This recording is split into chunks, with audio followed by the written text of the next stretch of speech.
once took a job as an overnight caretaker for a man named Walter Hughes, an elderly war veteran who had suffered a severe stroke.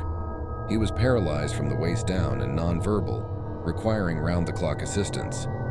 His daughter, Janine, had been taking care of him, but she needed someone to watch him at night so she could finally get some rest. I lasted one shift. The job was straightforward: watch over Walter, ensure he was comfortable, and call Janine if anything seemed off. I arrived at 8 p.m. and was greeted by Janine, a woman in her late 40s with tired eyes and deep lines on her face. She walked me through the routine: how to adjust Walter in his bed, where his medications were, and how to suction his throat if he had trouble breathing. Then, as she was putting on her coat to leave, she hesitated. "If you hear knocking at night, just ignore it. It happens sometimes." I asked if it was the house settling, but she didn't answer. She just forced a smile and walked out. I didn't think much of it at first. The house was old, dimly lit, and had that heavy silence that made your ears ring. Walter's room was in the basement, which was already unsettling. It was cold, with stone walls and a single flickering light bulb overhead. His bed was pushed against the far wall, surrounded by medical equipment. Walter just stared at me. His eyes were dull and unfocused, but there was something about them that made me uneasy, like he was trying to tell me something but couldn't. By 11 p.m., I was sitting in a chair beside his bed, scrolling through my phone. That's when I heard it. Knock, knock, knock. It was coming from somewhere in the basement. I froze. It wasn't loud, just a soft, deliberate tapping. I glanced at Walter, but he was still staring at the ceiling. I stood up and scanned the room. There was a small storage closet on the other side of the basement, its door slightly ajar. The sound seemed to be coming from inside. I walked over and pulled the door open. Nothing. Just shelves of old medical supplies, folded blankets, and cleaning products. I let out a breath and shut the door, making sure it was fully latched. By 1 a.m., I was dozing off when I heard it again.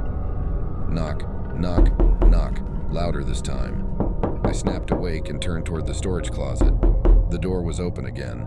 A chill ran down my spine. I know I closed it. I grabbed my phone and turned on the flashlight, shining it into the closet. My heart pounded in my ears as I stepped closer.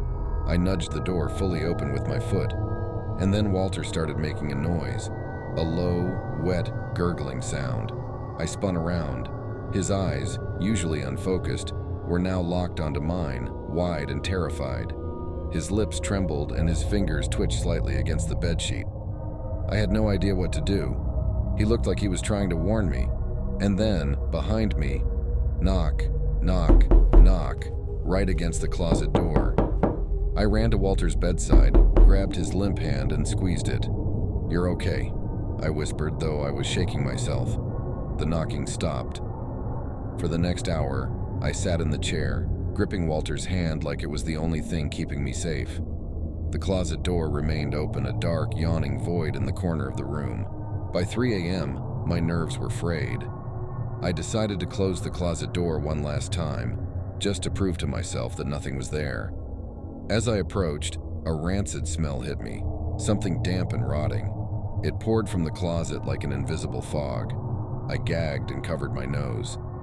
That's when I noticed something I hadn't before. The floor inside the closet was wrong. The tiles weren't aligned properly, like they had been pulled up and hastily put back. I knelt down, barely able to breathe through the stench, and pressed my palm against the floor. It felt hollow. Then, Walter screamed, a raw, inhuman wail full of terror. His paralyzed body jerked violently, his fingers clawing at the blanket. I stumbled back, my blood running cold. Walter had been nonverbal for years. I bolted for the stairs and called Janine. She picked up immediately, as if she had been waiting for the call. Before I could say anything, she just said, "Do not open that floor. Leave. Now." I didn't ask questions. I grabbed my jacket, ran up the stairs, and left. The next morning, I got a single text from Janine. "Thank you for watching him. We won't need you to come back. I never found out what was in that closet. I don't want to know. but I still have nightmares about the knocking and about Walter's scream.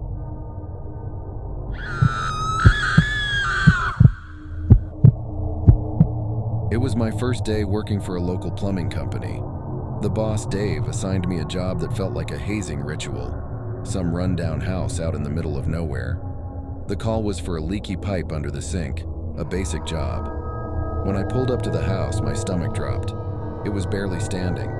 The paint was peeling, windows were boarded up, and the lawn was just overgrown weeds and dirt. It didn't look like anyone had lived there for years. I double-checked the address, sighed, and grabbed my tools. I knocked on the door. The man who answered sent every alarm in my head blaring. He was middle-aged, but something about his face was wrong. His smile was stretched too wide. His eyes seemed too small in comparison, and his skin had an unnatural tightness to it. When he spoke, his voice was high-pitched and soft, like a child imitating an adult. "Come in," he said, stepping aside. The house was empty. Not a single piece of furniture, just dusty wooden floors and a strange, musty smell. "Just moved in?" I asked, trying to keep my tone light. He giggled. Actually giggled. "Yes." I followed him to the kitchen. The counters were filthy, coated in dust like they hadn't been touched in ages. I set my tools down and knelt in front of the cabinet under the sink. The moment I slid underneath, I realized something was off. The pipe wasn't leaking. In fact, it looked completely fine. I inspected the P-trap and lock nuts, but nothing seemed loose or damaged. I frowned. Then I noticed something else. The man was standing directly over me. His legs were spread apart, caging me in. I could feel him staring down at me, breathing slowly. The air suddenly felt thicker, suffocating. I cleared my throat. Could you give me some space?" He backed up, but only by an inch, not enough to make me feel comfortable. Something wasn't right.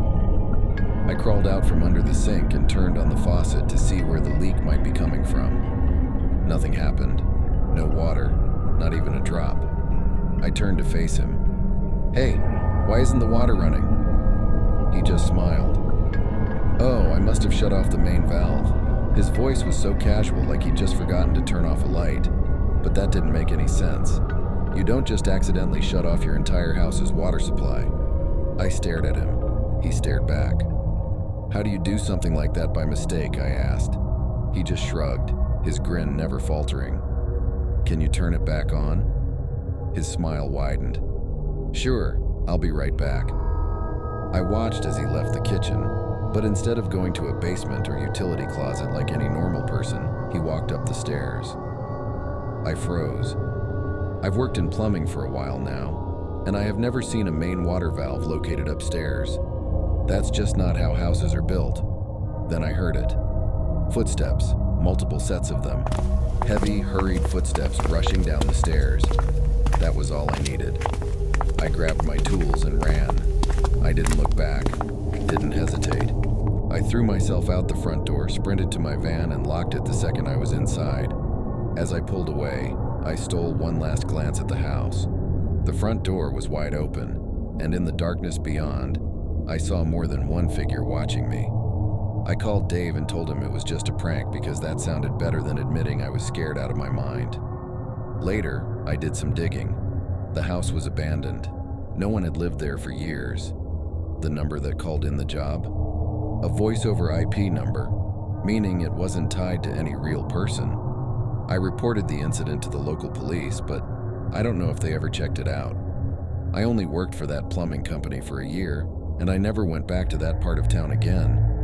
But sometimes I still dream about that house, and I wonder, what would have happened if I stayed under that sink just a little longer?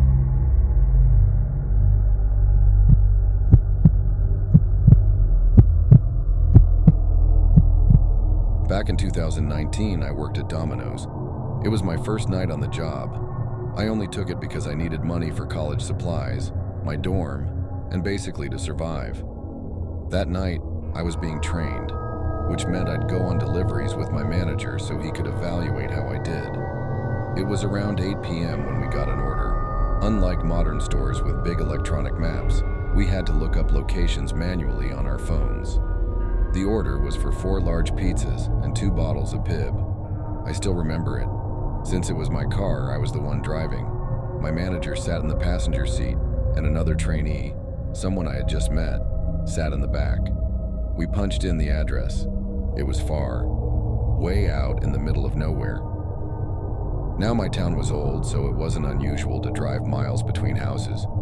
But after about 15 to 20 minutes, we finally arrived, and immediately, I felt something was wrong. The house looked ancient, 2 stories tall but completely falling apart. The wood was rotting and peeling. Some windows were boarded up and the whole place just looked abandoned. I hesitated. Are we actually going up there? My manager nodded. Yeah, I'll go with you guys. I glanced at the other trainee. He looked just as nervous as I felt. We stepped out of the car. As we made our way to the door, the trainee froze. I think someone's watching us. I followed his gaze to the top right window, the furthest one from us, a shadow, standing completely still behind the glass. I swallowed hard. Our manager shook his head. Relax, man. You're just paranoid. He kept his tone calm, but I could tell even he didn't like this place. I forced myself forward, reached the door, and rang the bell. Nothing. I rang again. Still nothing. So my manager pounded on the door. The smell hit us then. A rotten, sour stench like something had died inside the house. We waited, shifting uncomfortably, when suddenly, click. The door unlocked. It didn't open all the way, just a crack. A pale, wrinkled face peeked through the gap, only half of it. Who are you? The man asked. His voice was rough and uneven, like he hadn't spoken in a long time. We have your pizza, my manager said, keeping his voice polite. A pause. Then the man unlatched the door completely and swung it open. The change in his demeanor was instant. Suddenly, he was smiling. Too friendly, too quick. Oh, yes, sorry about that. His smile was unnerving. It didn't reach his eyes. He looked to be in his 50s, maybe older, but something about him seemed off.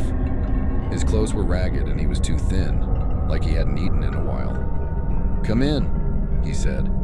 We didn't move. My manager kept the interaction brief. Cash or check? The man nodded and waved a hand toward the hallway. I'll go get the money, wait here. Then he disappeared inside. He left the door wide open. I instinctively glanced inside. The house was empty. No furniture, no tables, no chairs, not even a couch. Just a few dirty blankets on the floor. I felt a chill crawl up my spine. That's when we heard it. Footsteps.